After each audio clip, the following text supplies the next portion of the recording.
இதில் லா அறக்கட்டளையின் நிறுவனர் அவர்கள் திட்ட விளக்க உரையாற்றுவார்கள்.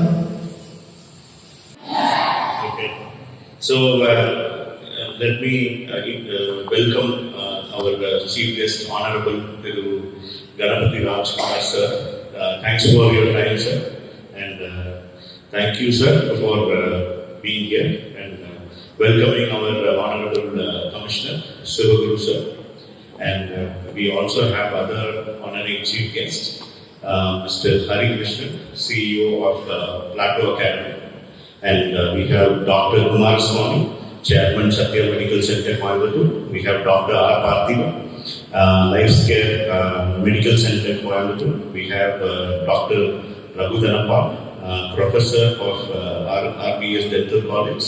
And we have our the management team of Law Foundation, Mr. R.S. Vignesh. And we are missing out one of the co-founder, Mr. Sabarinagan. And we have our secretary, Ms. Prasanna Devi, and welcoming other teachers and the headmasters of every corporation school. You're all very inspiring. Now, people come to my introduction easier அப்படிங்கிறதுனால ஆங்கிலத்தில் பேசினேன். இப்போ நம்ம இந்த Coimbatore city municipal corporation collaboration லா sustainability practitioners club அப்படின்னா என்னங்கிறத பற்றி ஒரு திட்ட உரை பேசுகிறேன். மாணவர்களை நம்மை சுற்றி உள்ள சூழலில் என்னென்ன உள்ளன? எல்லாருக்கும் சுற்றுச்சூழல் என்ன தெரியுமா? சுற்றுச்சூழல் என்ன?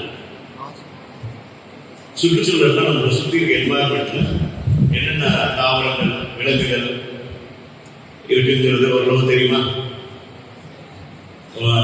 நீர் வளம் இருக்கு, காற்று வளம் இருக்கு, ஆகாய வளம் எல்லாம் இருக்கா? அதோட உங்களுக்கு என்ன தொடர்பு இருக்கு?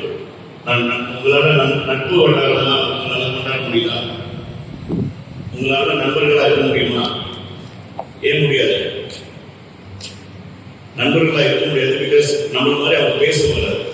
அவன் நம்மளுக்கு 6 அறிவுனா விலங்குகளுக்கு 4 அறிவு, 3 அறிவு, 2 அறிவு, 1 அறிவு தான். அது எப்படி ஒரு இயற்கை சீற்றம் வந்ததுன்னா மனிதர்களால் தாக்கப்படுத்த முடியாது அப்படிங்கிற உணர்வு மட்டும்தான் இருந்ததே தவிர முன்னெச்சரிக்கையா நம்ம எப்படி வாழணும்னு தெரியும் அவங்களுக்கு தெரியாது. ஏன்னா நம்ம பாடப்புத்தகங்கள்ல அது கிடையாது. அதை பற்றி பிராக்டிக்கலா நம்மளுக்கு எப்படி அதை செயல்படுத்தணும்னு தெரியாது. ஆகையால் லா சஸ்டைனபிலிட்டி பிராக்டிஷனர்ஸ் கிளப் உங்களை சந்திப்பதில் மிகவும் மகிழ்ச்சி அடைகிறது. நம் உலகம் அதிவேகமாக வளர்ச்சி அடைந்து வரும் இந்நேரத்தில் சுற்றுச்சூழல் பாதுகாப்பு மற்றும் மனித குலத்தின் நீடித்த நலனை உறுதி செய்ய நிலைத்தன்மை சிந்தனை என்பது மிகவும் அவசியமாக. அதுதான் ஆங்கிலத்தில் சஸ்டைனபிலிட்டி மைண்ட் செட் அப்படின்னு நம்ம ஃபவுண்டேஷன்ல ஆராய்ச்சி தொடர்ந்து ஒரு 5 வருஷமா அந்த ஆராய்ச்சி பண்ணோம். 2017 ஆரம்பிச்சு ஏன் நிலைத்தன்மை கொள்கையை வெறும் கார்பரேட் கம்பெனிகளுக்கு மட்டும் இந்த பாலிசி இருக்கு. இந்த நிலைத்தன்மை பிரச்சனை யாரால வந்ததுங்கிறது எல்லா மீட்டிங்லையும் கார்பரேட் மீட்டிங்ல பேசுவாங்க. அதுக்கு ஏன் ஆக்ஷன் எடுக்கலன்னு பார்க்கறச்ச யுனைடெட் நேஷன்ல என்ன இன்ஃபர்மேஷன் வருதோ பிளைண்டா நம்ம ஃபாலோ பண்ணணும். ஏன் இந்த மாதிரி நம்ம இந்தியர்கள்லாம் சேர்ந்து ஒரு மாடலை ரெடி பண்ண முடியாது, ஒரு கரிக்குலம் ரெடி பண்ண முடியாது? நம்ம ஏன்னா 50% மக்கள் தொகை இந்தியாவில தான் ஜாஸ்தி இருக்கு. உலகத்தில் 50% மக்கள் தொகை எந்த நாட்டில் இருக்கு? அப்போ எந்த நாடு முக்கியமா நிலைத்தன்மை கொள்கைவாதிகளாக மாறும்? நம்ம நாடு. நம்ம அரசு, தமிழ்நாடு அரசு அவங்க முடிஞ்ச அளவு அனைத்து பாலிசி எல்லாத்தையும் சொல்லினாங்க. மஞ்சள் பை கொண்டு வந்தாங்க, பிளாஸ்டிக் ஒழிக்கணும்னாங்க. ஆனா செயல்படுத்துறது யாரால முடியும்? மக்களால், மனிதர்களாக நாம் அதை செயல்படுத்தணும். அது செயல்படுத்துறதுக்கு என்ன வேணும்?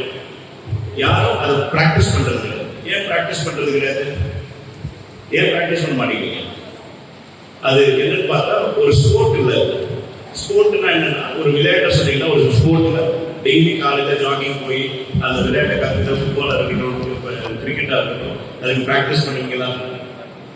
அப்போதானே அந்த ஸ்போர்ட்ஸ் மேனாக வர முடியும்.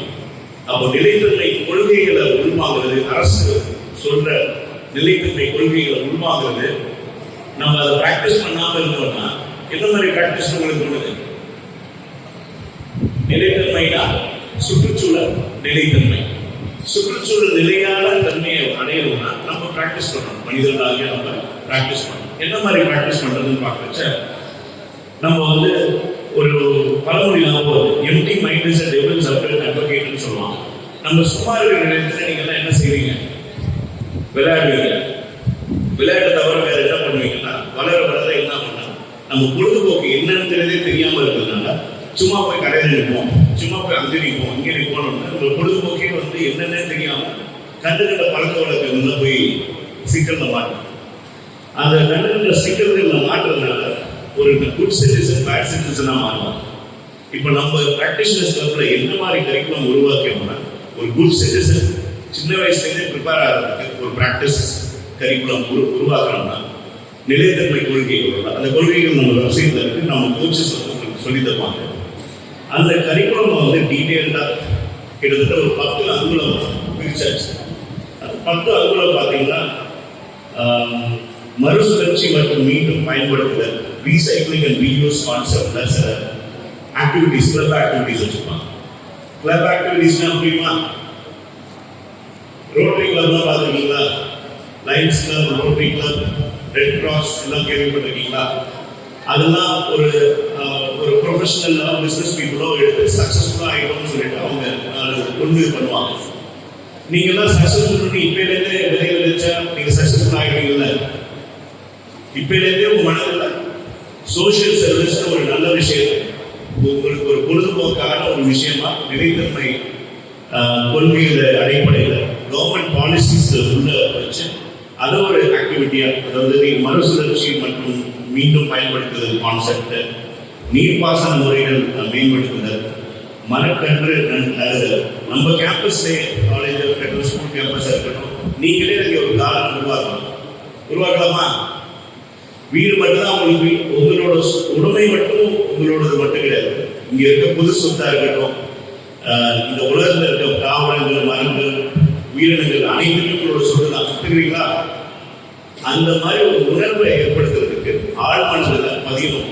அதனால அந்த ப்ராக்டிசஸ் வந்து டெய்லி பண்ணும்போது இது சம்மந்தமாக வாரத்தில் ஒரு 1 hour இந்த கிளப் ஆக்டிவிட்டிஸ் இருக்கும். அந்த கிளப் ஆக்டிவிட்டிஸை பயன்படுத்தினா நீங்கள் ப்ராக்டிஸ் பண்ணுறதுனால சுற்றுச்சூழலோட நட்பான போக்குவரத்து இருக்கும். பிறகு காற்று மாசுபாட்டை கட்டுப்படுத்துதல், சாப்பாடு பழக்க வழக்கங்கள் மாற்றுதல், நிலத்தடி வளங்களை பாதுகாப்பது மற்றும் குடிநீர் மற்றும் கழிவுநீர் மேலாண்மை. நாம் நிலைத்தன்மை பயிற்சியாளர்கள் குழு மூலம் நல்ல நிலைத்தன்மை அறிவு பழக்க வழக்கங்களையும் வளர்த்தால் அது உங்கள் சிந்தனையை வேற வடிவமைப்புக்கு உருவாக்கி மாற்றி உங்கள் வாழ்க்கை பாதையை சரியாக தேர்வு செய்ய உதவுகிறது. வாழ்க்கை பாதை மட்டுமல்ல, உங்கள் கரியர், உங்களுக்கு மேற்படிப்புக்கு நீங்க போனீங்கன்னா எல்லா தொழிலையும் இப்ப நிலைத்தன்மை கொள்கையை ஃபாலோ பண்ணணும்னு கவர்மெண்ட் அறிவிச்சாங்க. நீங்க ஒவ்வொரு முடிவும் இப்ப நம்ம ஃபேக்டரியில 50% பொல்யூஷன் போகுது. இதனால இப்ப விலங்குகளும் தாவரங்களும் மனிதர்களும் பாதிப்பாங்க. இந்த கொள்கையை நம்ம டெசிஷன் எடுக்கக்கூடாது. நாளைக்கு நீங்க ஒரு தலைவராக மாறும்போது அந்த முடிவுக்கு ஒத்துக்கொள்ள மாட்டீங்க. ஏன்னா சின்ன வயசுலேருந்து இந்த ப்ராக்டிசஸ் உடன்பட்டிருப்பீங்க. இதோட கருவை வந்து நம்ம கமிஷனர் சார் நம்ம சொல்லும்போது அவர் நல்லாவே யோசிச்சார், இது நம்மளுக்கு எப்படி பயன்படும். அவரும் இதில் அசஸ்மெண்ட்டும் பண்ணார். நாங்கள் 2 பிரைவேட் ஸ்கூலில் இம்ப்ளிமெண்ட் பண்ணுவோம். அதோட ஃபீட்பேக் அவர்கள் பார்க்கறத பார்த்துட்டேன். இங்கேயும் நம்ம பைலட் இனிஷியேட்டிவாக பண்ணணும் அப்படிங்கிற ஒரு நன்னோக்கத்தை எங்களை ஊக்குவித்த கமிஷனர் சார் அவர்களுக்கு, பிறகு சிஇஓ சார் அவர்களுக்கு மற்றும் இங்கே கோயம்புத்தூர் மாநகராட்சி ஒரு முன்மாதிரியான ஒரு மாநகராட்சி என்று சொல்லி நான் மனதார